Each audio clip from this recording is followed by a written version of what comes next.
February is Black History Month, and here in the City of Trees, one home is packed with a deep history of a thriving community despite discrimination. The Sandstone House on Ash Street sits just a block from the Boise River and was owned by Erma Hayman. And our Tyson White got an in-depth tour of that home and the history behind it for us. Tyson, tell us about it and tell us about Erma.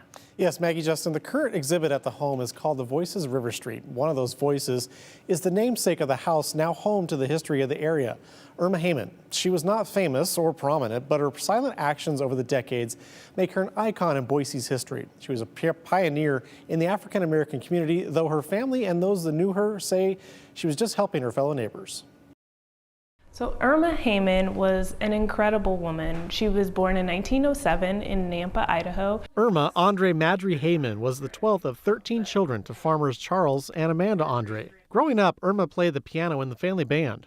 After building her own family and remarrying following her first husband's death, Erma wanted to buy a home in Boise. During the 1940s, there were a lot of racial covenants in housing deeds. So her and her family were met with a lot of challenges during that time.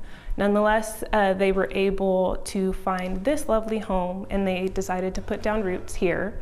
And she remained in this neighborhood for 61 years until she was 102. Despite racial discrimination, Erma persevered. She not only bought a home, but she sat on the River Street Neighborhood Council, giving a voice to her community. She also was a huge community advocate. In addition to being a riveter out at Gowan Field, she was a seamstress, she was a display manager at Lerner's Clothing Shop, so she very much was a Renaissance woman of her time. Erma owned the one-bedroom, single-floor home until she died in 2009. It stands on the corner of River and Ash Streets, about a block from the Boise River Greenbelt. Made of sandstone from the original Table Rock quarry, it's the last original home from the River Street neighborhood left standing. This house is a tangible remnant of that history of that community mattering, not only back then, but also to generations who now inhabit this neighborhood. It's important to tell the story of the people who used to live here and their tenacity and their perseverance and their resilience.